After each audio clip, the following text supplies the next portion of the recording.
everyone, how is everybody doing? So today I want to share with you some of my favorite books that I highly recommend, especially if you're trying to improve your health. Now, I do think that health is not just about what you consume, but it's also what you do and what you don't do.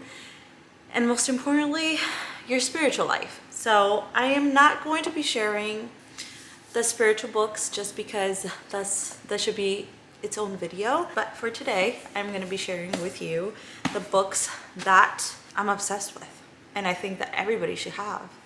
But some might be more beneficial than others, so let's get into it. So I have talked about this. If you followed me for a while, you know that I really believe that this book is life-changing, and it is Grain Brain. It is by a nutritionist, and he's also a neurologist. And he has several other books as well, but this book in particular, I got it from the library. I checked it out. My husband and I read it. We read, I think, 2 chapters, and we were both mind blown. This was, I think, over 2 years ago. I think we bought 2 copies. We gave one away, and then for Christmas, I gave my dad in Spanish the same book. He's diabetic, so I don't know if he has even opened the book. He's read even a page, but I did my job, okay, of giving him the information from a professional. Just sitting down and shutting up the noise for a little bit, like in social media, might be very helpful. You'll soon realize that you might be craving information, and the way that people used to consume information back in the day was newspapers, books. I mean, books were a luxury, especially if you're a busy mom like me. You might not have time to read a book, but maybe read 2 pages, 3 pages. It's all about priorities.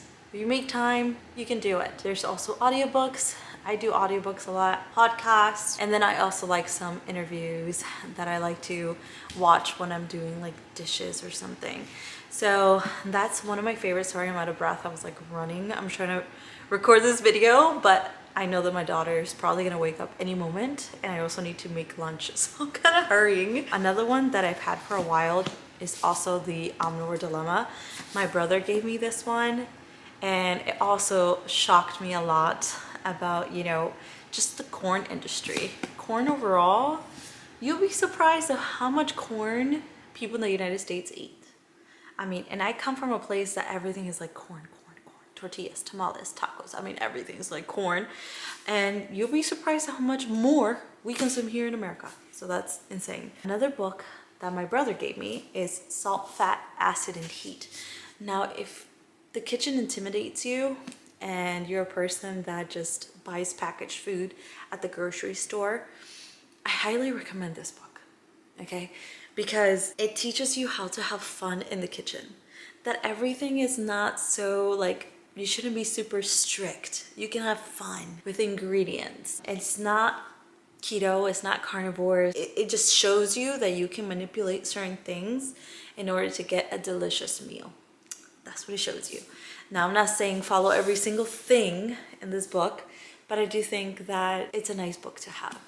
And I'm glad that I do have it. So that's that. Another book that my brother gave me, because my brother's pretty good at giving me books, and I love it, is this Salad for President. If you do a low carb, keto way of eating, you might find this book super helpful for inspiration. When you're stuck, you're like, I don't know what to pair my salmon or my chicken or my sardines or my steak with, or I want to wow my guests and I don't know what side dish to do.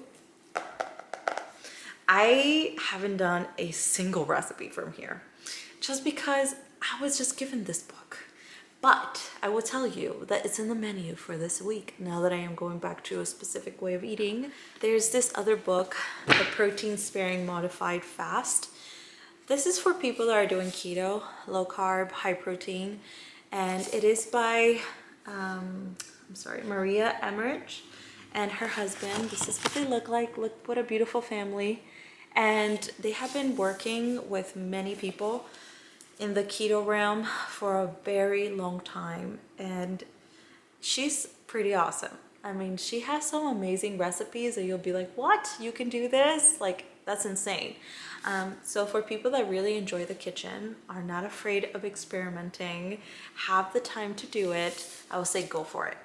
This book, I'm just showing it because I think that it's important to show it to the people that are doing this way of eating, perhaps might be interested. I mean, look at this stuff, guys. Nice. Let me show you another one.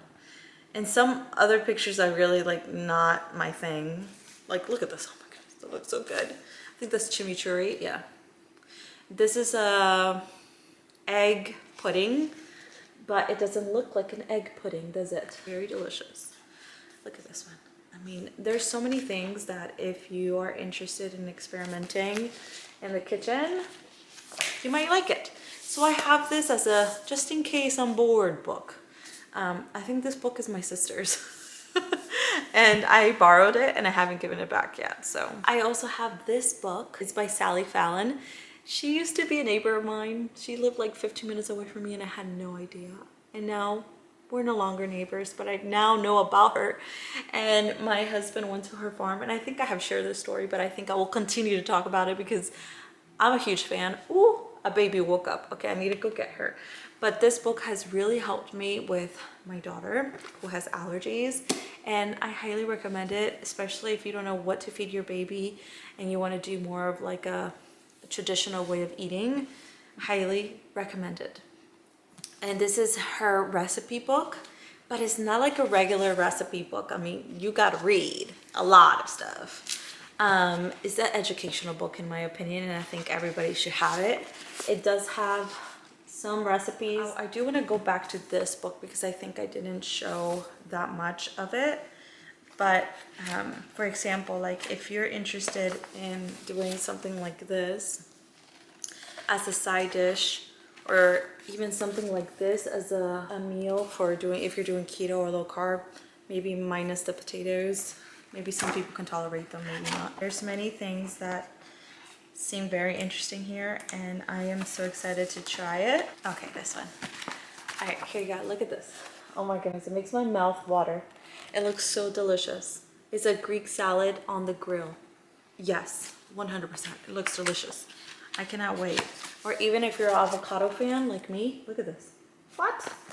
Looks good. I love doing pickled onions too, so that will be great. So these are some of the books that I really enjoy, and I hope that you find some sort of inspiration from these books that I have shown you. They're not all for people that are doing low carb or keto, but I do think that it's important to get information not just from keto resources, low carb resources, carnivore resources, but get some information as well from opposite parties, okay?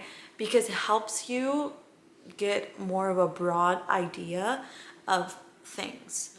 Remember, we only have one body and we have to take care of it, protect it, and do what we can to live as natural as possible as God intended us to live. So I hope that I can do this spiritual book video very soon, because I do think that it is very important to talk about this. It's not just about the physical health, but I really do need to get going. I have to go get my daughter. I hope that you guys have a wonderful rest of your day or night. May God bless you, and I'll see you in my next video.